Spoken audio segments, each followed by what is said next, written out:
I hit the kitchen tile hard. Lila's hands on my shoulder.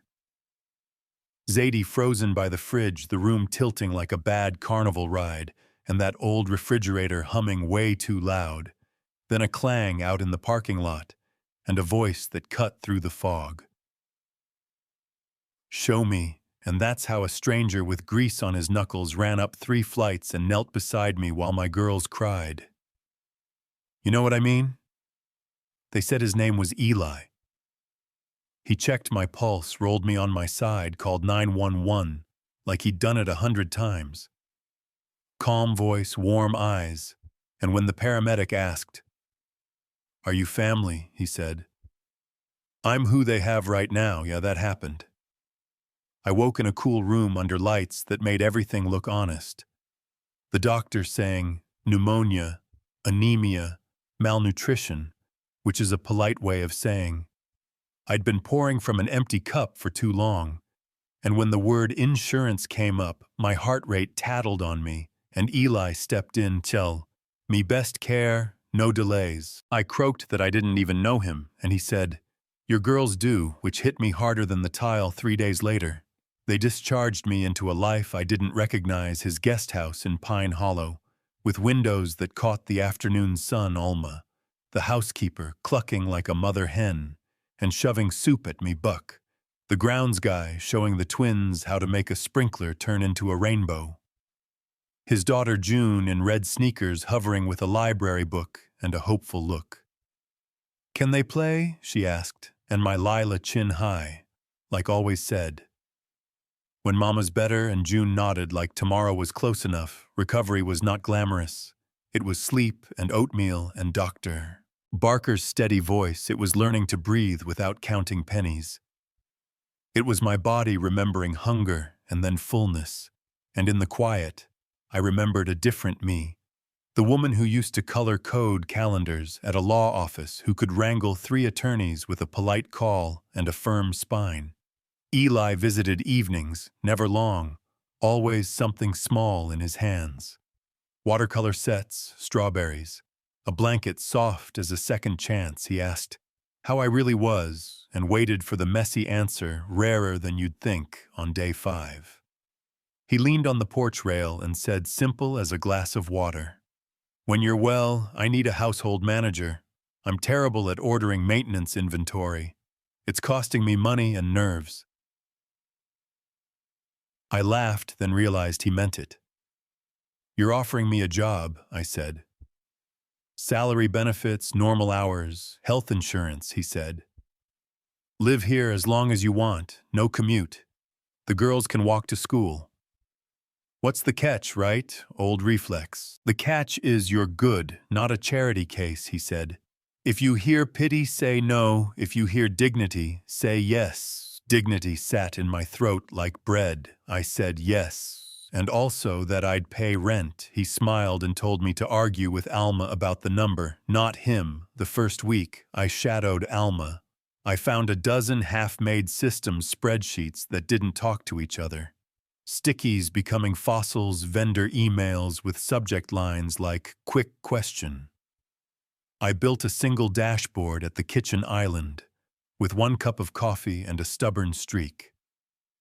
Vendors' deliveries, reminders, maintenance intervals, pantry levels, chore rotations, all of it clicking into place. The dead coffee machine came back to life because I called the right tech. Eli blinked like I'd performed magic. I messaged them 3 times, he said. "I know," I said, "and there's a joy in a solvable problem that hums in your bones." The house started to hum too. My twins found soccer. June brought home a class caterpillar named Frittata Alma, left me notes like, "You're doing good, eat more," and Buck hung a rope swing because he saw a need his hands could fix. Then came the thing nobody wants to say out loud. The twist that makes good people shuffle their feet. Eli's partner Mason showed up with a sharp haircut and careful eyes, glanced at the papers in my hands, and said, he needed a word in private. I told him. I'm not glass, so he said it in front of me. Appearances matter. You brought a woman from your parking lot into your guest house. Now she works for you. She depends on you for a roof and a paycheck. If you two get close, how does she say no to anything? How do we prove no one is being manipulated or that she isn't manipulating you? Alma froze at the sink. Buck shifted like a storm growing on the horizon. Eli kept his voice steady. You're asking who holds power and whether it tilts the room, yes.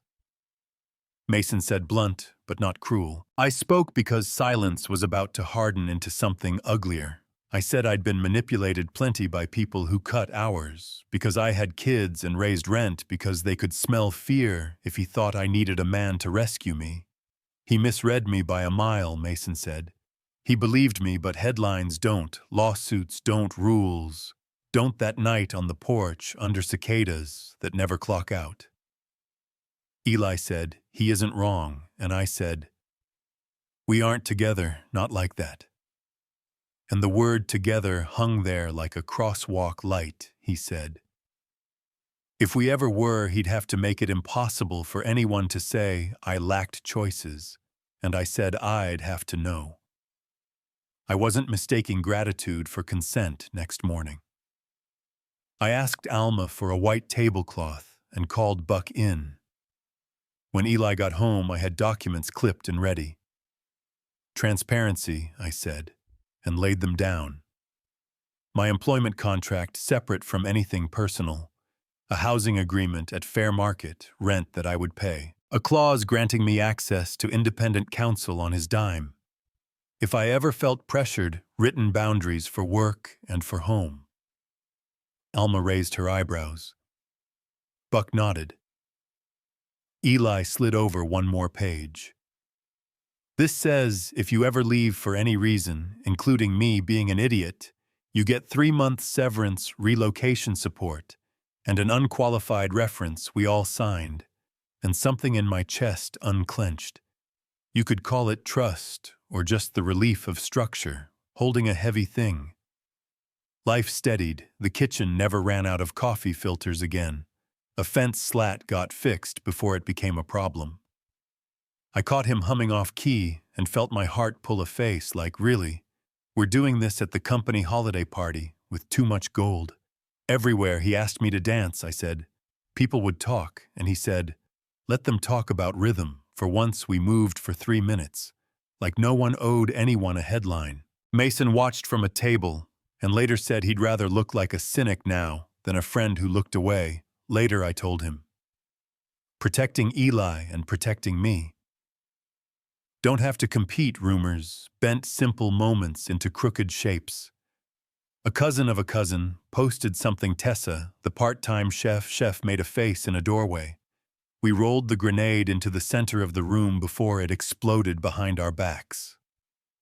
Staff meeting, clear air. Eli told them I pay rent, that my contract stands on its own, that if anything personal ever happens, it lives under a separate agreement with my autonomy front and center. I told them I have said no to men and kept the consequences, and that here, if I say no, there are none. That is how we wrote it, and how we will live it. Tessa asked if she had to pretend it was normal.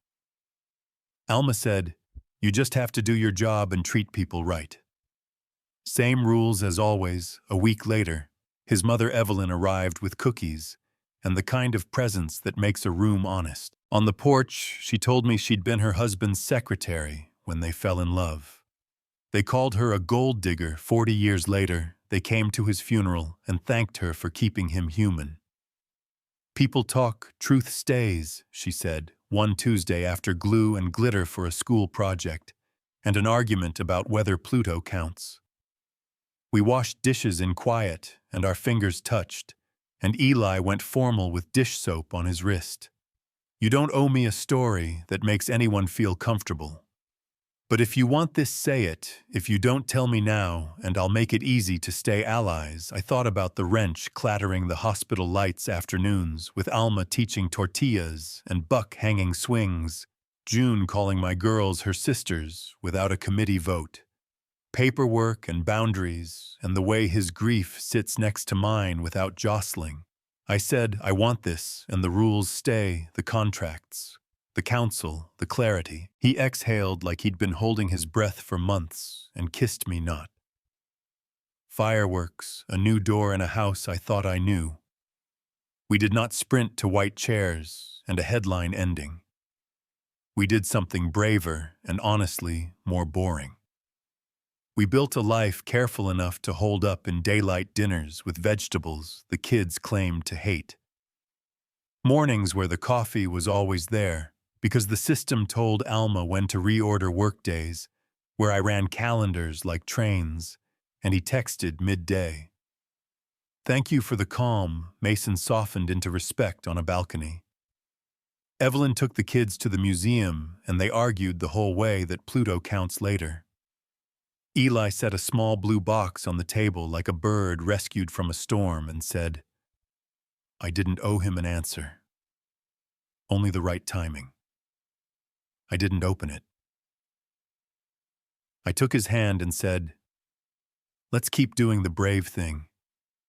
Being ethically boring in front of people hungry for scandal, making a family, one honest conversation at a time. If we open it together. Victory didn't look like trumpets.